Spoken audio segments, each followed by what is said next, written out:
Hello everybody, welcome back to another episode of Side Projects. This one, 5 more historical mysteries. Whenever I do one of these ones where it's like 5 more of anything, 2 more of anything, X number more of anything, it's because the previous video did really well, so thank you.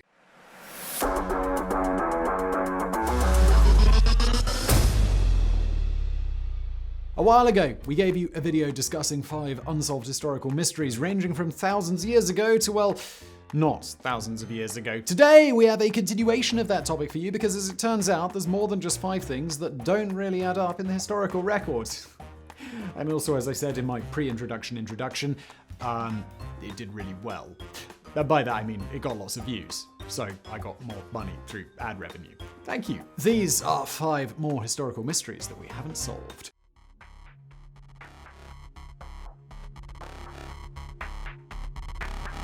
In that last video, we talked about Zoroaster and mentioned in passing his probable patron, Persian Emperor Cyrus the Great. Well, today he's getting his own little feature. Cyrus was the founder of the first Persian Empire, the Achaemenids, and he lived from around 600 BCE to 530 BCE. He was born to the son of a local king, and like any kid born to well-off parents, he leveraged his advantageous position to do even better and create what was, at the time, the largest empire in the world. Yeah, he did a little bit better there. So his parents were successful, but he made the largest empire in the world. Basically, every source we have of Cyrus describes him as an incredible man, intelligent and athletic, religiously and culturally tolerant, a military genius, politically astute, an incredible lover. I made that last one up. And he was easily one of the most prominent figures in ancient history. He shows up everywhere. Anti-Persian historians like the Greeks Herodotus and Xenophon, the latter of whom spent part of his life fighting the Persian Empire, describe Cyrus as a perfect king. Alexander the Great, who would go on to destroy the Achaemenids, was a little obsessed with Cyrus from a young age. He's even mentioned in the Old Testament as the man who freed the Jews from Babylon, supposedly chosen by God for the task. But we don't have to stop at ancient history. The American founding father, Thomas Jefferson, supposedly took some influence from Cyrus's history when he was drafting the American Declaration of Independence, and the first Israeli Prime Minister, David Ben-GURION, considered Cyrus a personal hero, something all the more interesting considering present-day international politics. In Iran, Cyrus is something of a cult figure, and even today, his supposed tomb is a place of reverence for millions of people. So in summary, Cyrus the Great, bit of a legend. He transcended worldly politics to become a sort of ideal in the mind of people everywhere. So, well, what's the mystery, I hear you saying? Simon, this is a video about mysteries. Where is it? Well, aside from the fact that ancient history is prone to embellishment, and so anything concrete about Cyrus is difficult to say, by far the most disputed part of Cyrus's life is how it ended. If you go off of Herodotus and Civilization 6, Cyrus died in battle with the Scythians, specifically the Massagetæ in present-day Uzbekistan. Yet even Herodotus admits that this was just one of many versions of Cyrus's death that it heard about, and Xenophon says that Cyrus didn't die in battle and he returned to the capital afterwards. There are other stories, but from here, the details get a bit hazy. It's not even sure where his body is buried. The aforementioned tomb of Cyrus is the best candidate, but like we said, concrete details in ancient history are difficult to come by, and even the historian who first suggested that the tomb belonged to Cyrus was a little bit hesitant to say so. Whatever the case, we'll move on for now and leave you with one last cool piece of history about Cyrus, his epitaph. "O man, whoever you are, and wherever you come from, for I know you will come. I am Cyrus, who won the Persians their empire. Do not therefore begrudge me this bit of earth that covers my bones."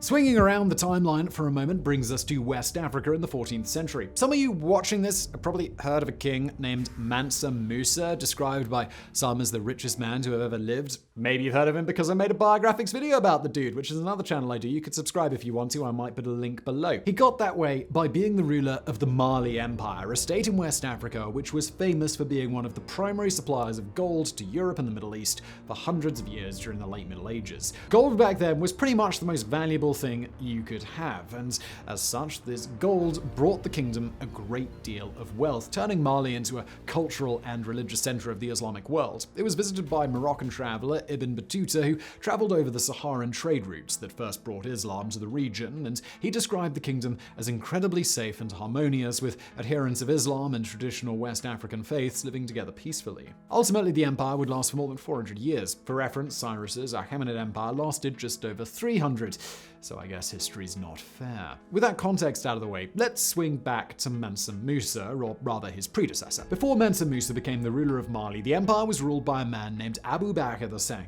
Not much is really said about his actual reign, but the great mystery surrounding him is this. Sometime into his rule as Mansa, Abu Bakr II developed a desire to explore the seas. According to a supposed conversation between Mansa Musa and the ruler of Egypt, Abu Bakr became convinced that he could find the edge of the Atlantic Ocean, although it's basically impossible to prove. To that end, Abu Bakr outfitted 2 naval expeditions consisting of dozens of ships and set out into the Atlantic. The first of these apparently went okay, but after he left for the second one, Abu Bakr was never seen again. So what happened to him? Well, we could probably guess. The most likely scenario is that he and his fleet perished in the violent Atlantic waters, since Columbus barely made it to the Caribbean using giant sailing ships and Abu Bakr was using, well, canoes. There's a very shaky idea that Abu Bakr actually made it to the New World, but due diligence requires us to mention that there is absolutely zero material evidence of that happening. There's no artifacts, there's no sources, it's all just basically hearsay. Even so, of the what-if scenarios in history, this is probably one of the most interesting. Can you imagine how different the modern world might be if a wealthy West African empire first found the Americas?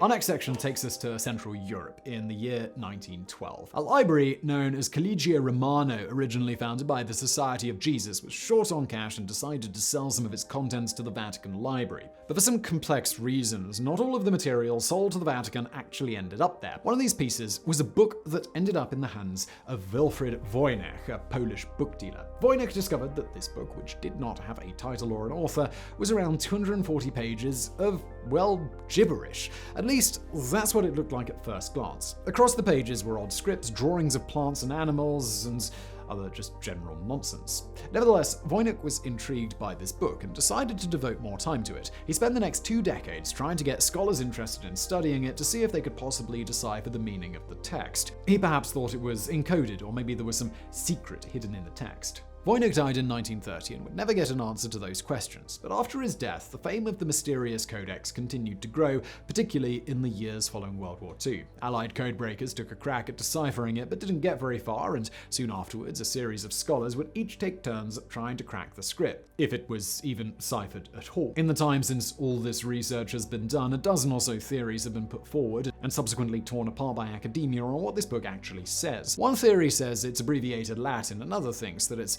a vowelless version of Ukrainian, and still others think that the whole thing is just a hoax that Wojnek himself made up to get attention. That theory, however, was proven wrong when carbon dating of the book put it somewhere in the ballpark of being written between 1404 and 1438, right around the time of the Italian Renaissance. So, someone had to sit down and write this book for some reason. But why? At least for now, the best guess that we have is that part of the book is intended to be some sort of medicinal herb guide, but beyond that, we really have no idea. It could really just be that the book is a bunch of gibberish, and as you probably know, there's no way to decipher gibberish. Whatever the case, the Wojnek manuscript has excited the popular imagination to the point where it's been included in several fictional novels and, in probably a more relatable manner, an Assassin's Creed game. So, well, yeah, it's probably just gibberish.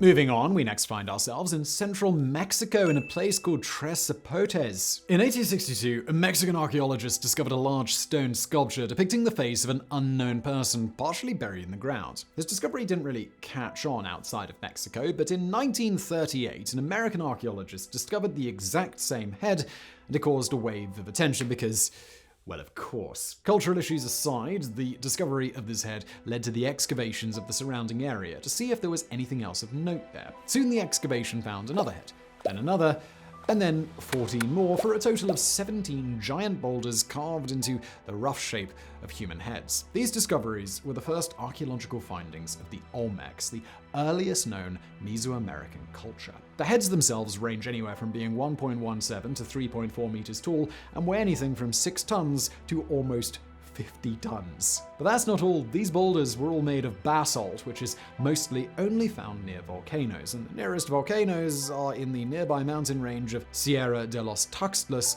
150 kilometers away from where most of these heads were actually found. These boulders, in all their massive weight, were moved an absolutely huge distance to be carved into the shape of some long-dead, long-forgotten likeness. So, what were these heads carved for? We can put 2 and 2 together and say that the most likely explanation is that they were carved as monuments to Olmec rulers who would have been the only people able to mobilize the resources to transport and carve such massive boulders into the heads we see today. But aside from that, we haven't found any rock-solid details about them. Even dating the heads is a challenge because many of them were moved from where they were originally prior to being excavated in the 20th century. The best we can do is say that most were carved between 1500 and 1000 BCE, and others were carved between 1000 and 400 BCE. And hey, they're still around, so clearly it worked out for them. Maybe there's a lesson here that trying to make fancy monuments like your Colossus of Rhodes and your Lighthouse of Alexandria is doomed to failure, and you should just stick to what nature already does best. You know what they say, when life gives you boulders, make giant heads.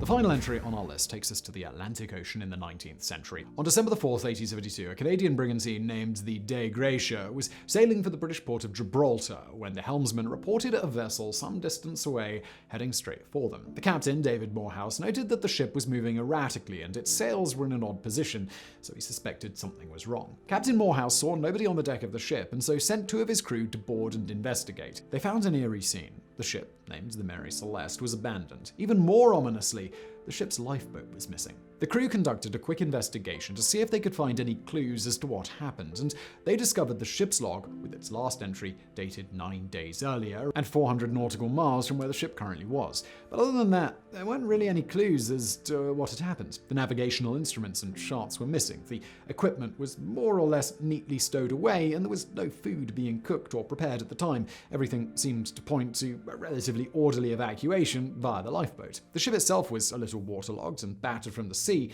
but otherwise it was in decent condition for being a derelict. Captain Morehouse decided to bring the ship into Gibraltar for salvage and arrived with the Mary Celeste in tow just under 2 weeks later. The salvage hearing was conducted by a man named Frederick Flood, whom we mention only because a historian once described him as a man whose arrogance and pomposity were inversely proportional to his IQ.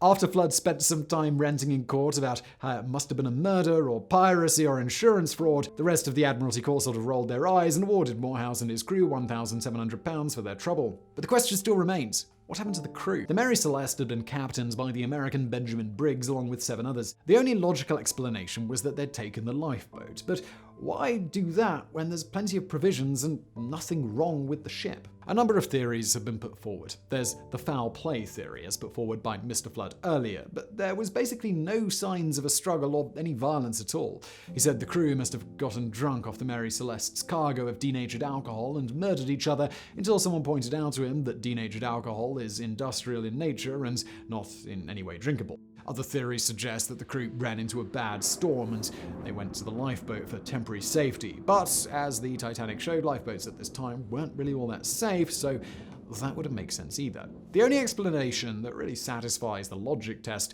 is that the crew must have believed that the Mary Celeste was in imminent danger of sinking, and the decision was made to quickly abandon ship. One theory puts forth the idea that a waterspout, essentially a tornado over water, passed over the ship, which would explain the ship being so waterlogged when it was found. In addition, some natural science wizardry having to do with biometric pressure might have caused water from the pumps to blow out into the ship, which might have caused the crew to think, in the chaos of the moment, that the ship was sinking. Another explanation has to do with the aforementioned alcohol cargo. The Mary Celeste was originally delivering around 1,700 barrels of denatured alcohol to the port of Genoa in Italy. You could probably guess how cargo of that kind can be rather hazardous. It is possible that Captain Briggs believed, after some chaotic event, that the cargo of the ship was damaged and all the alcohol was about to explode. This would explain the seeming speed with which the ship was abandoned, although the cargo itself was in generally good condition when it was found. In short, we'll probably never know for sure what happened to Captain Briggs and his crew, but it probably wasn't a drunken killing frenzy like Mr. Flood said, a